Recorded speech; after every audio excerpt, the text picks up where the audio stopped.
당협위원장으로 복귀한 정우택 위원장의 자격 논란이 불거지며 국민의힘이 내홍을 겪고 있습니다. 교차로 꼬리 물기로 옐로우존을 위반하는 차량은 이번 달부터 과태료가 부과됩니다. 우회전 위반 차량은 보험료가 할증됩니다. 코로나19 장기화의 영향으로 기부가 줄었습니다. 사회복지 공동모금회도 올해 목표 금액을 낮춰 잡았습니다. 소비자원이 시중에 유통 중인 7개 실내용 난방 텐트를 시험했더니 모두 보온성이 우수했습니다. 하지만 내구성은 제품마다 차이를 보였습니다.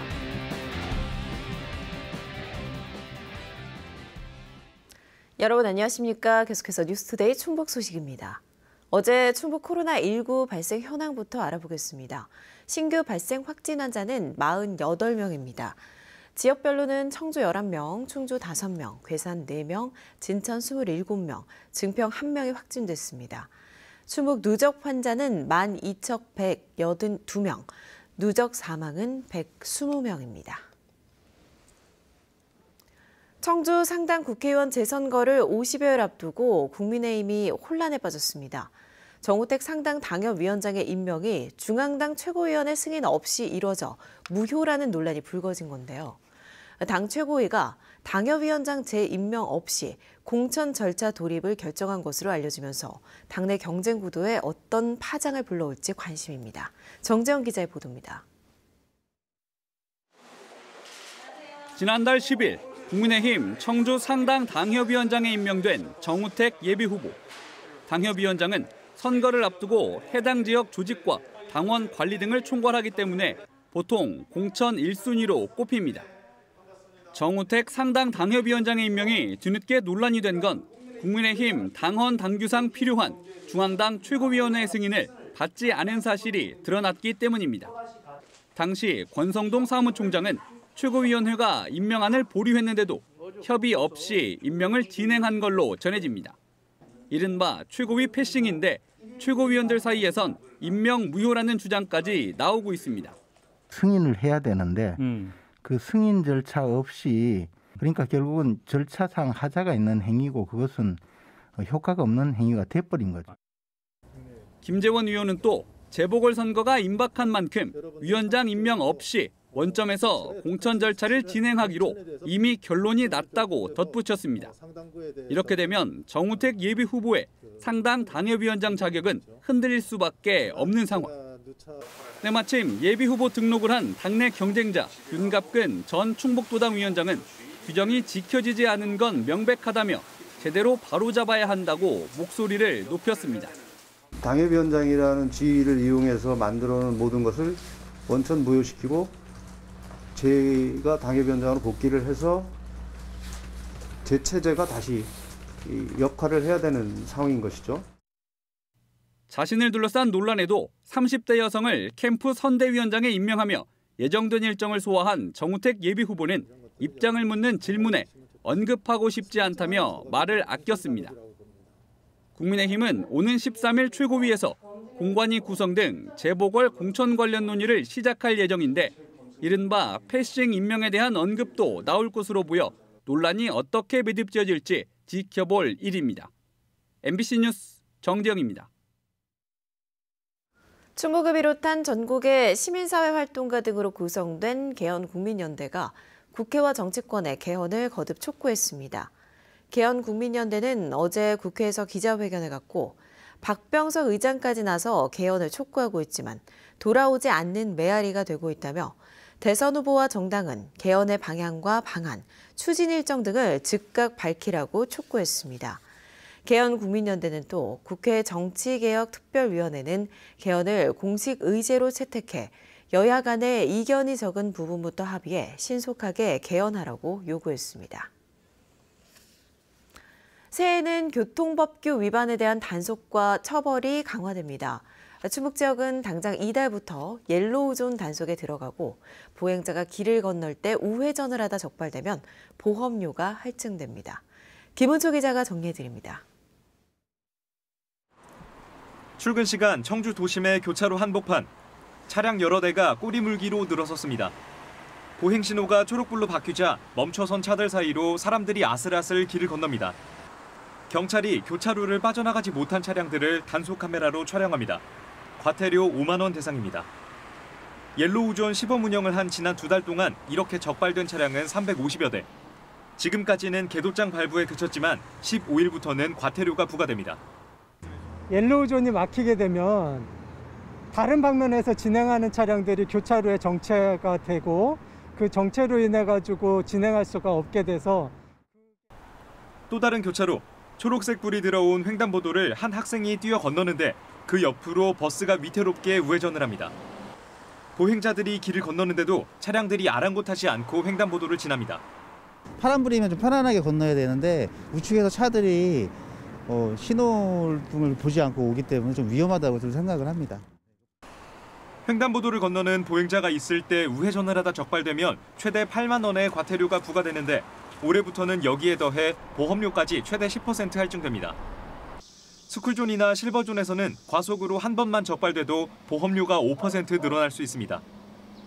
올해 1월부터 그런 위반한 사항들이 보험사에 누적이 되면 9월부터 갱신되는 보험에는 이제 할증이 적용돼서 갱신된다. 지난 2020년 기준 우리나라 전체 교통사고 사망자는 3천여 명. 이 가운데 36%인 천여 명은 보행 중 사고를 당했습니다. MBC 뉴스 김우초입니다. 지난해 말 개통한 충주 이천 간 중부 내륙철도와 연결될 남부 내륙철도 건설사업 기본계획이 오는 13일에 확정 고시됩니다. 남부 내륙철도는 김천에서 거제까지 연결되는 177.9km의 단선철도로 국비 4조 8천억 원이 투입돼 오는 2027년 개통을 목표로 하고 있습니다.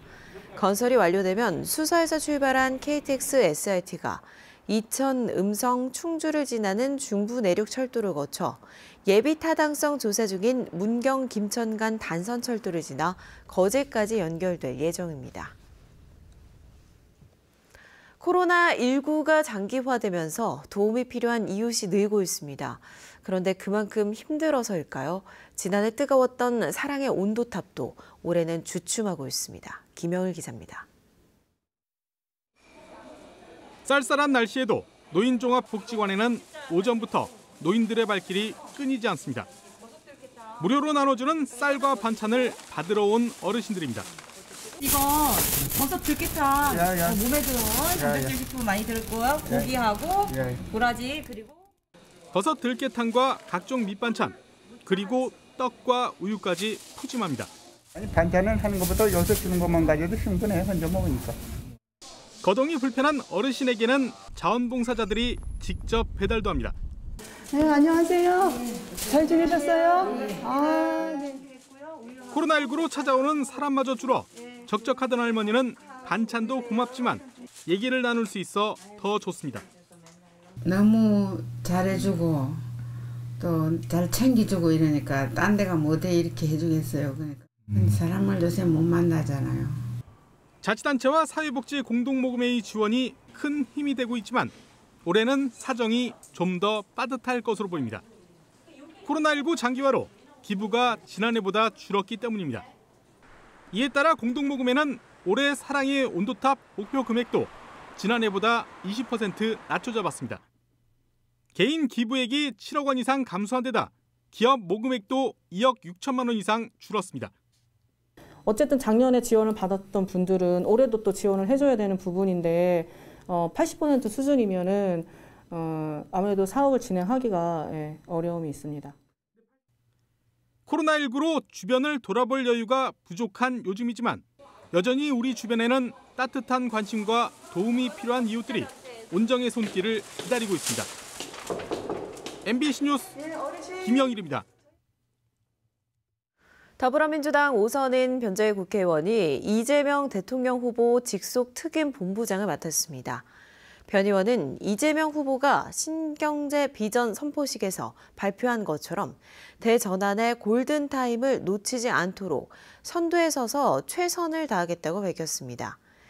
변 의원은 이재명 후보 경선 당시 열린 캠프의 공동선대위원장을 맡아 충청 지역 승리를 이끄는 데 구심점 역할을 했습니다. 건물 철거 현장에서 감리자의 책임을 강화한 개정 건축물관리법이 통과됐습니다. 국민의힘 이종배 의원은 사전에 해체공사 감리 업무 교육을 이수한 사람만 감리자로 지정해 상주하고 현장 상황을 매일 관리 시스템에 등록하게 하는 건축물관리법 개정안이 국회 본회의를 통과했다고 밝혔습니다. 그동안 철거 현장에서는 감리자의 현장 상주 의무가 없어 안전관리가 부실하다는 지적이 있었습니다. 요즘같이 추운 날 전열기구 많이 쓰시죠? 하지만 무턱대고 쓰기에는 난방비가 걱정되는 것도 사실인데요. 이런 걱정을 덜어준다며 실내용 방한용품으로 난방 텐트가 나오고 있는데 한국소비자원이 품질을 확인해봤습니다. 보도에 이지현 기자입니다. 이부자리에 설치하는 실내용 난방 텐트. 바닥이나 일부만 따뜻하게 하는 전열기구와 달리 찬 공기를 차단할 수 있어 인기를 끌었습니다. 실제로 한국소비자원이 실험해봤더니 보온 효과는 우수했습니다. 소비자가 많이 구매한 난방 텐트 7개 제품을 대상으로 실사용 조건을 가정해 특수 마네킹의 온도를 얼마나 유지하는지 보온력을 측정하는 단위로 확인해봤더니 텐트 모양과 설치 방법에 관계없이 전 제품이 흔히 말하는 패딩보다 보온성이 좋았습니다. 텐트 내부 온도 또한 실내 기온보다 3도가량 높아져 에너지 절약에 도움이 되는 것으로 나타났습니다.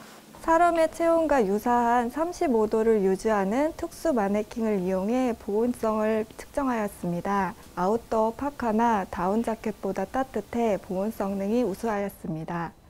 텐트 내구성은 차이를 보였습니다.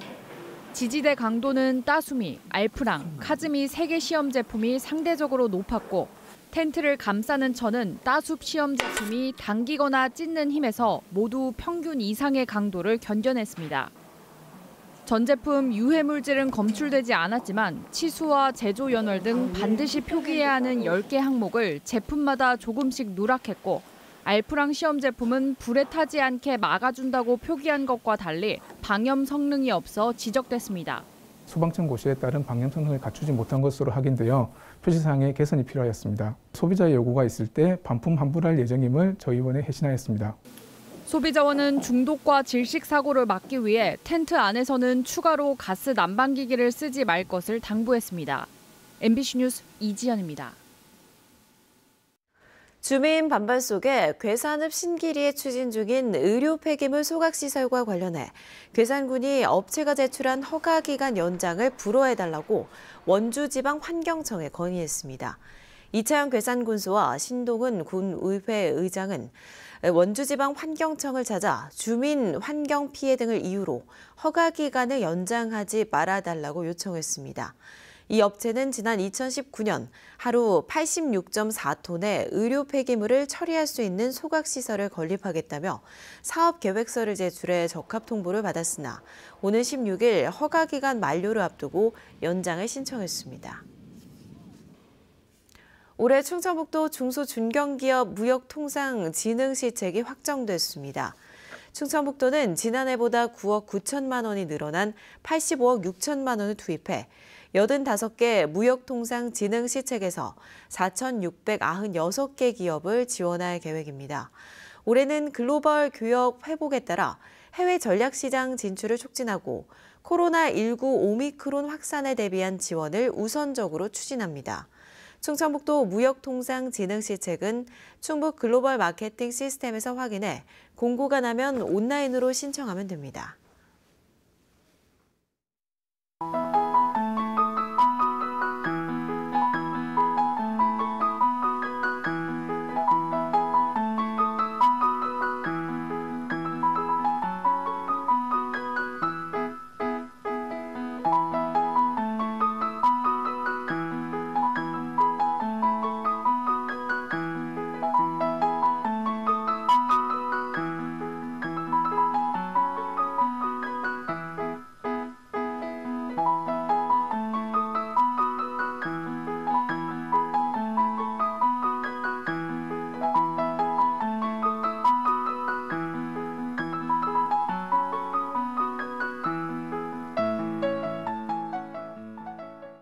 충북경찰청이 오는 3월 9일 대통령 선거와 6월 1일 전국 동시 지방선거를 앞두고 충북청과 도내 12개 경찰서에 선거사범 수사상황실을 운영합니다.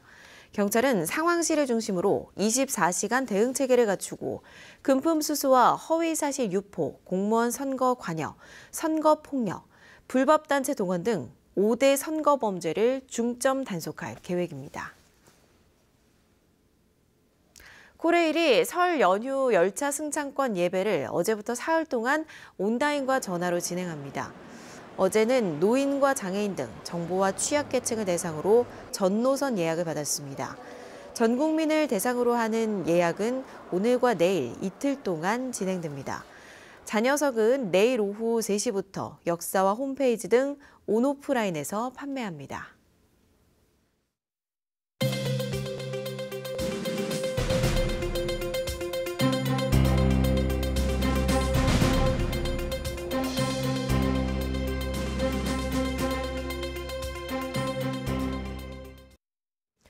청주시가 사과와 배 재배 농가를 대상으로 과수 재배 신고제를 운영합니다.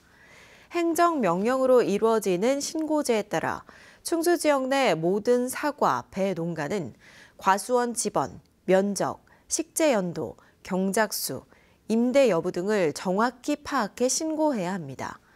신고 기간은 다음 달 18일까지로 과수원이 있는 읍면동 행정복지센터에서 하면 됩니다. 충주시가 자체 추진하는 신고제는 실제 과수원 경작자와 현황을 파악해 과수 화상병 방제 효과를 높이기 위해 도입됐습니다. 신고하지 않은 농가는 각종 지원 사업에서 배제되고 과수 화상병 발생 시 손실보상금이 깎일 수 있습니다. 옥천 지역 읍면 행정복지센터에 코로나19 신속학원 자가검사 키트가 비치됩니다.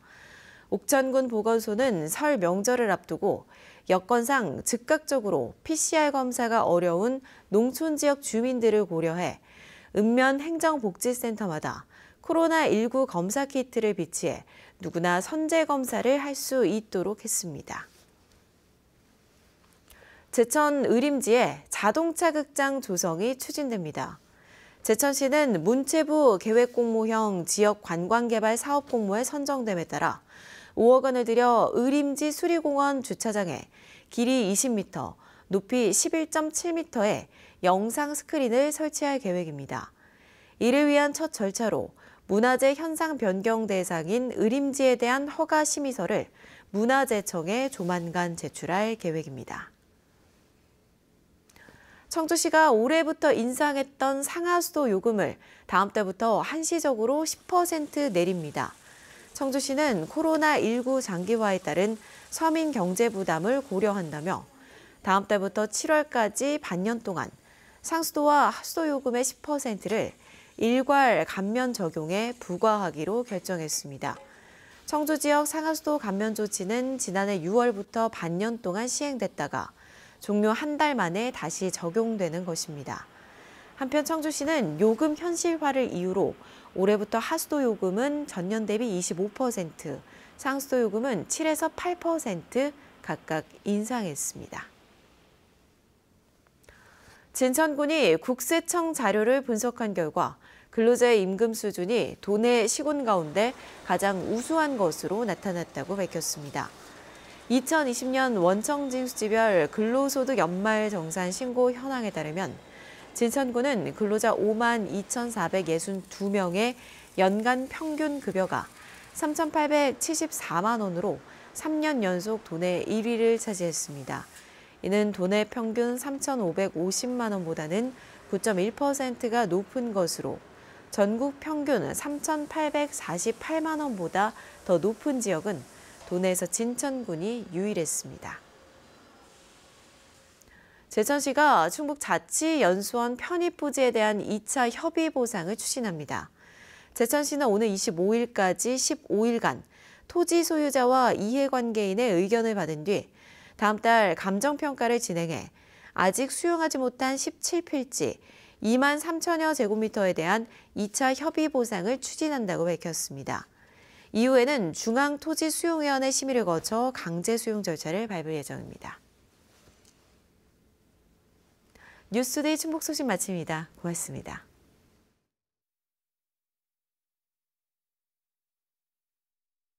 젊을 때